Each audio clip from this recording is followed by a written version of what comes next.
With year coming to a close, I thought it was only appropriate to look back at my all-time favorite MMO. I must admit that Stormblood was not my cup of tea. I loved the story of the expansions, the swimming, the zones, the base tribes, but then that's pretty much it. Heavensward kept me highly invested at endgame and Stormblood did not.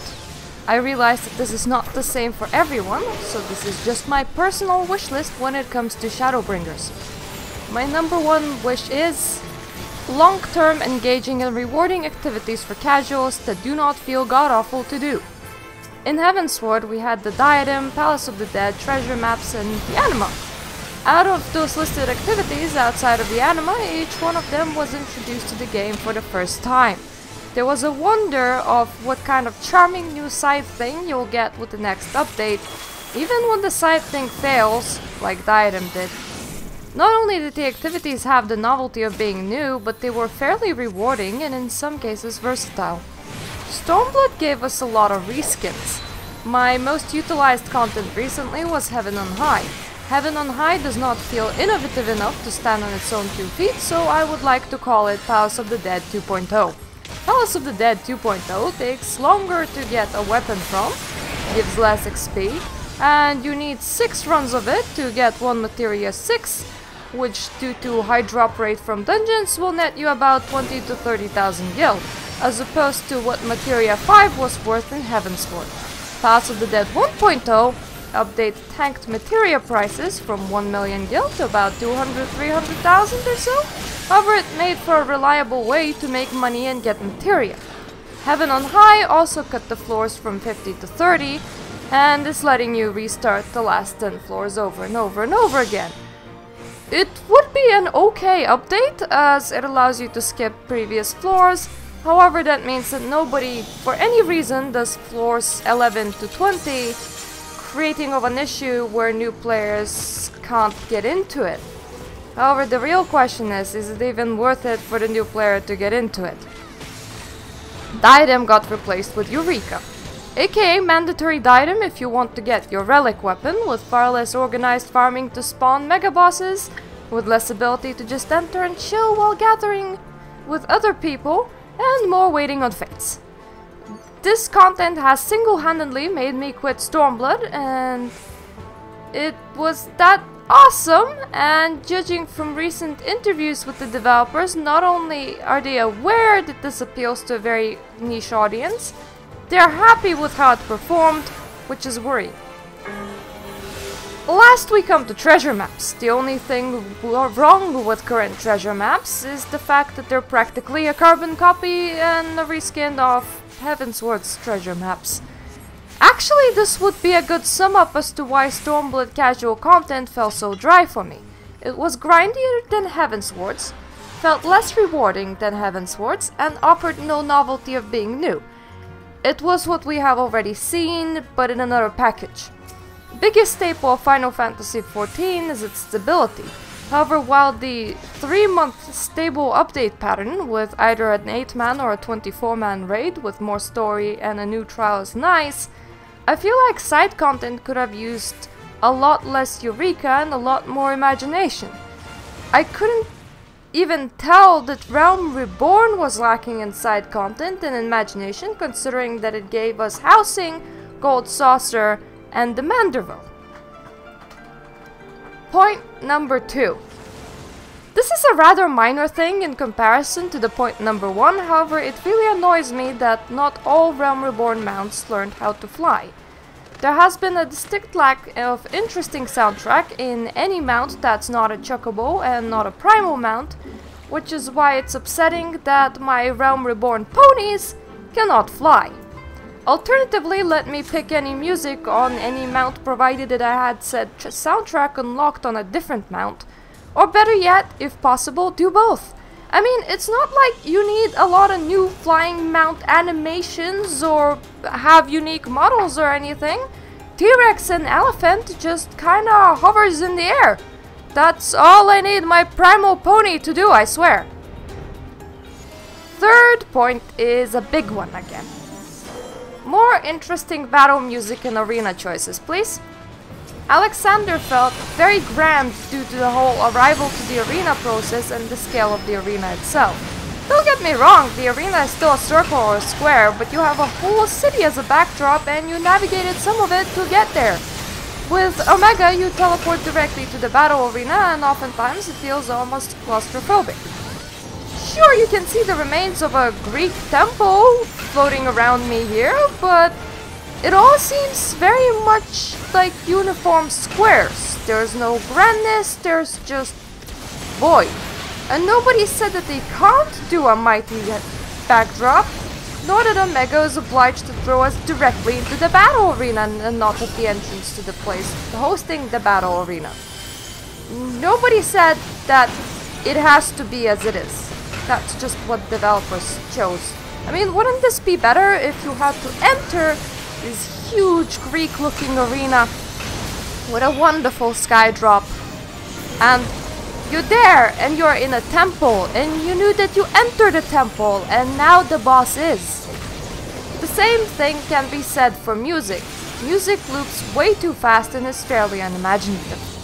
We got one song track in the whole of Omega. We got more in Alexander, but even singing excluded. It feels like the music is looping every 5 to 10 seconds.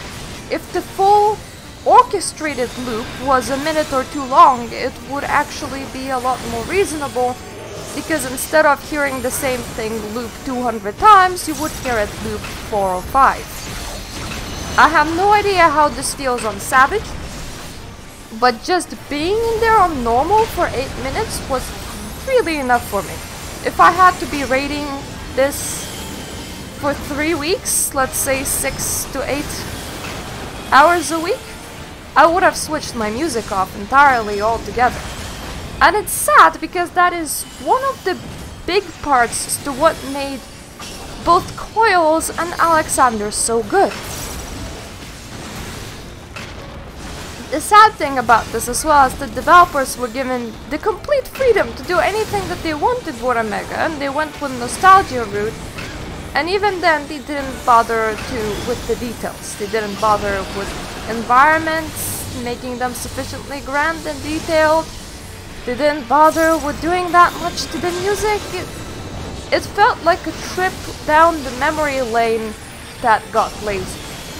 Which is why it is such a huge letdown for me when it comes to Stormblood rating. And I hope the only reason why they were made this way is because they were working on the awesome Shadowbringers raids and not on the Eureka spell effects, because if you moved a whole bunch of team to work on Eureka spell effects, honestly, that really upsets me.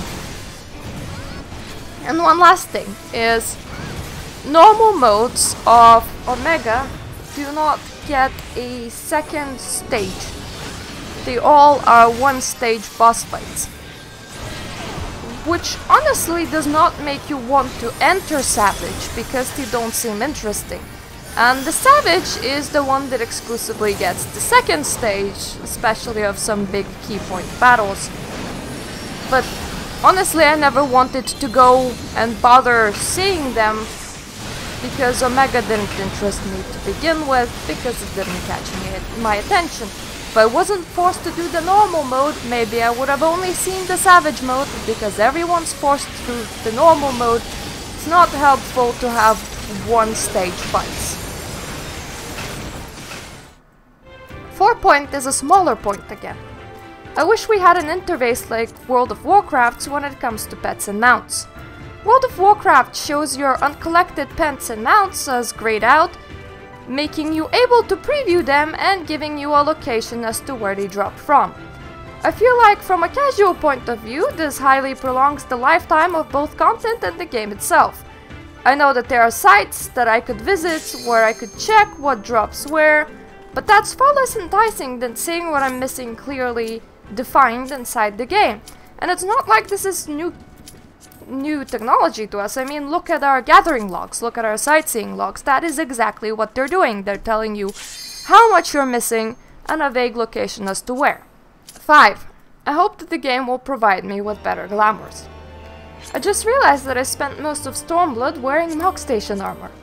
I understand that the theme of this expansion was Far East, but I feel like what was offered on Mock Station had so much more work put into it than what was available in the game, and both were Far East themed. It feels like all classes just either receive generic samurai armor with some changes and multiple versions of it, or generic Allegan armor with some changes and multiple versions of it. I still have quite the collection of glamours from Realm Reborn and Heavensward, however long term, once the next expansion is out, I don't think I could recommend new players to farm Stormblood content for the pretties. 6. I hope that the more abilities will morph into new ones during Shadowbringers, instead of old ones getting removed and new ones getting added. To explain, when Heavensward to Stormblood transition happened, it removed and balanced a lot of skills. Leveling experience worsened as it took you longer to get your full skill set, and you had less rotation at level 50 and 60. Meaning that if you wanted to run old content synced, which me and my friends enjoy doing, you could do less in said content than what you did when it was new. 7. Similarly with point 7, I hope that they will address skill bloat on gatherers and crafters too. I mean, why shard, crystal, and clutter yields get increased can't be one skill, but has to be separate ones depending on the type of the shard. 8. I hope that blue is allowed to become a full-fledged job, and this is the last time we see a limited job get introduced into Final Fantasy XIV. While I like their unique ability to collect, your skills, there's no real reason why it couldn't have been forced to select a role later and select abilities befitting that role. You see, most of your time in an MMO is spent at endgame. If you want to main a blue mage, this must be very much an insult to you. Hey, wanna come and run the newest raids? Oh, I can't, I'm sticking to my blue mage. Obviously, most people aren't gonna do that, but that makes it a redundant job.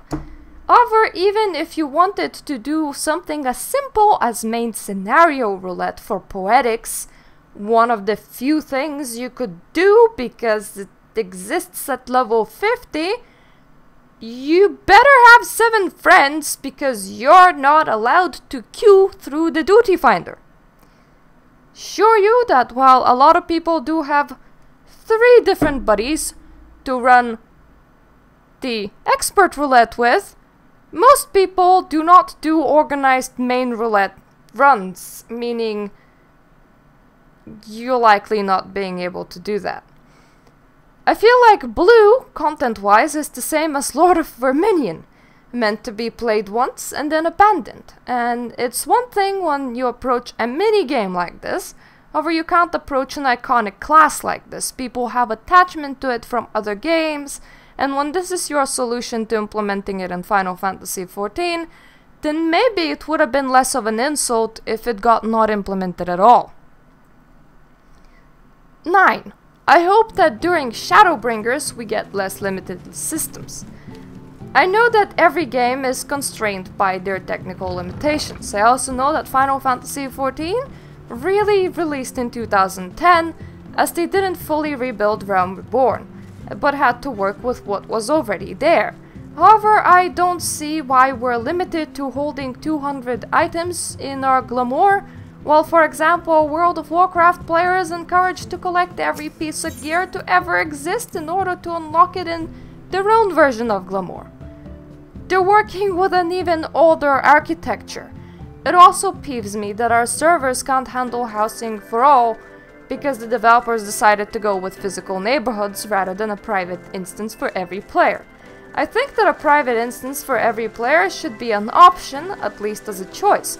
You can either buy a small house in your own little private instance, or you can buy any house size from the neighborhood. How about that? Reason why I'm saying this is you have no idea what a deterrent it is to come back to this game when you know that you let your house expire. At the same time, similarly, housing has kept me in the game more than once, as it is a great activity that is unfortunately limited by the availability of houses. And no, the solution is not to just continuously spawn new servers. 10. last hope of mine has a bit to do with Final Fantasy XIV Future in general, more than with Shadowbringers. I hope that the game doesn't continue to go on in a way that includes being nerfed down from the expansion afterwards, and the story doesn't become insignificant because we beat the biggest baddest. Essentially, when that happens in a long-running MMO, I think it's better to make a new MMO and start the story anew than to do this to the old one. My fear is that one day we'll get Battle of Azeroth equivalent of Final Fantasy XIV expansion, and it seems that this danger increases after Shadowbringers because Shadowbringers ties up everything from 1.0 to 5.0. If you cannot produce a bigger batter for 6.0 that's more menacing than the previous biggest baddest, and you have to downscale everyone to Realm Reborn levels of power again after level 80, then consider not doing that. Consider not making a new expansion then, and let the game wind down naturally, then keep it on live support, trying to desperately prolong the kind of moneymaker that big MMOs are, because it's just insulting. I know that this video will not be everyone's cup of tea. Everyone always has different desires and preferences. If you would like to disagree with me, you are perfectly free to do so, as I don't claim that my way of thinking is the right way of thinking. Plus, I would like to hear what your main points for Shadowbringers are and what you desire it to have. I think the discussion is healthy, henceforth I hope that this doesn't go without discussion, because videos without discussion are boring. Thank you for gracing me with your time to listen to all of this, and hopefully see you somewhere else.